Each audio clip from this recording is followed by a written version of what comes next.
Teenage Mutant Ninja Turtles 2, The Secret of the Ooze, is a 1991 film. It came out just 1 year after the original classic, and this movie is directed by Michael Pressman, and the plot is the Foot Clan has regrouped after they find out that Shredder has survived the events of the first film. The next fight will be freak against freak.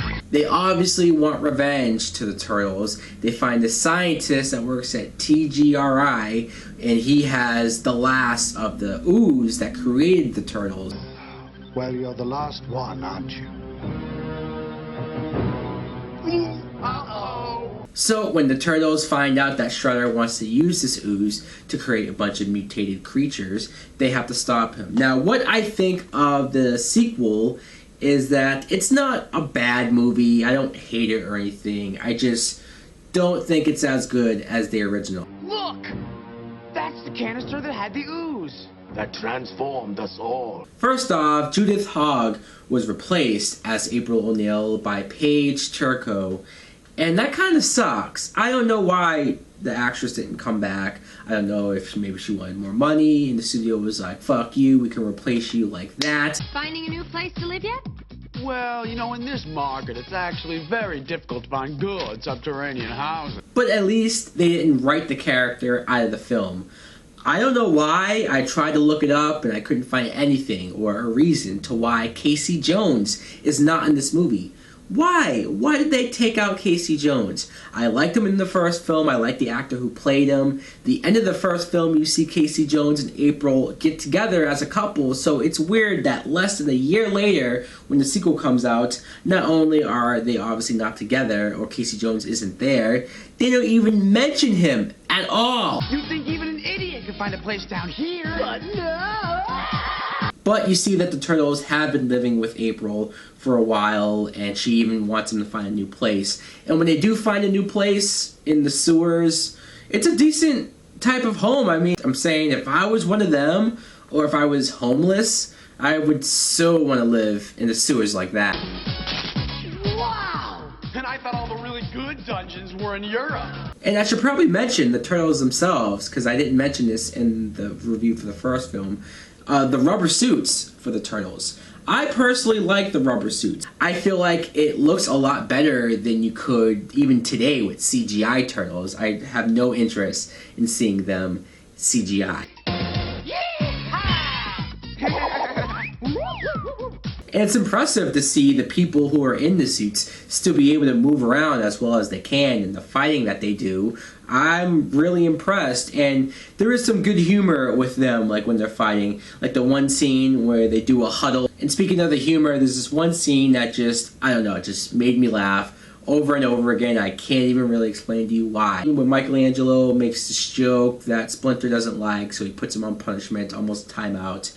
And while they're all talking in the living room, you hear Michelangelo in the background counting up to like 20. And I don't know, that just made me laugh. Take the ugly one! No, you take the ugly one! Which one's the ugly one? And as far as the voices go for the Turtles, I don't have a problem with them. I'm pretty sure they replaced all of the voices. I didn't even realize that Corey Feldman played the voice of Donatello in the first film. And then you have this brand new character, Keno, who apparently played one of the Turtles like in the suit in the first film, and the producers liked him so much that they made him an original character here. And you see why, because he's doing all of his own stunts when he's fighting.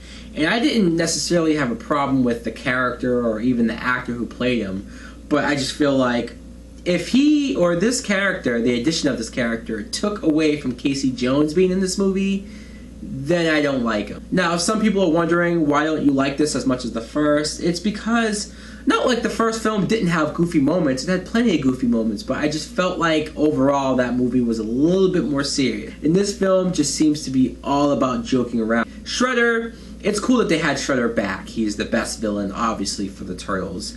And for the most part, he's serious until when he does create these two creatures with the ooze.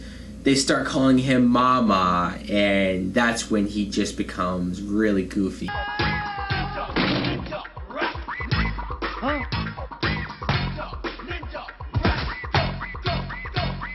And then, of course, that brings me to Vanilla Ice with the ninja rap stuff. The scene when the turtles are fighting the two creatures and they go into this club and everyone sees the turtles and I guess they think it's people in suits or costumes, so they don't freak out. The crowd's cheering and having fun, and then the turtles start dancing to ninja rap. I'm like, I can only take the silliness up to a certain point. I don't know, maybe it's also too because I don't really care for Vanilla Ice. Just him being in the movie dates this movie even more so than the first one.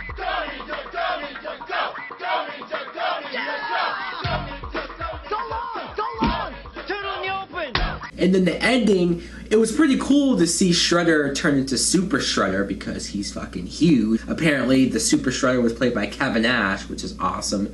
But it's like you see Shredder big and huge and 10 times more of a threat than ever.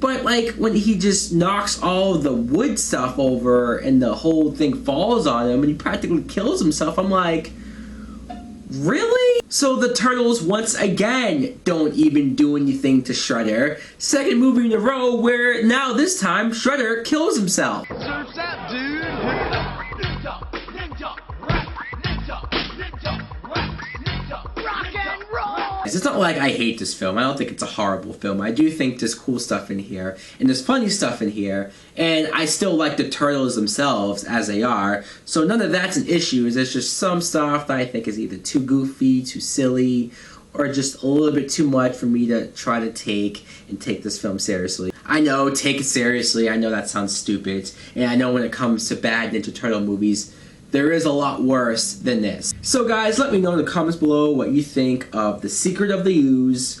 Thanks for watching. Like and subscribe. Later! Teenage Mutant Ninja Turtles 2. Cowabunga!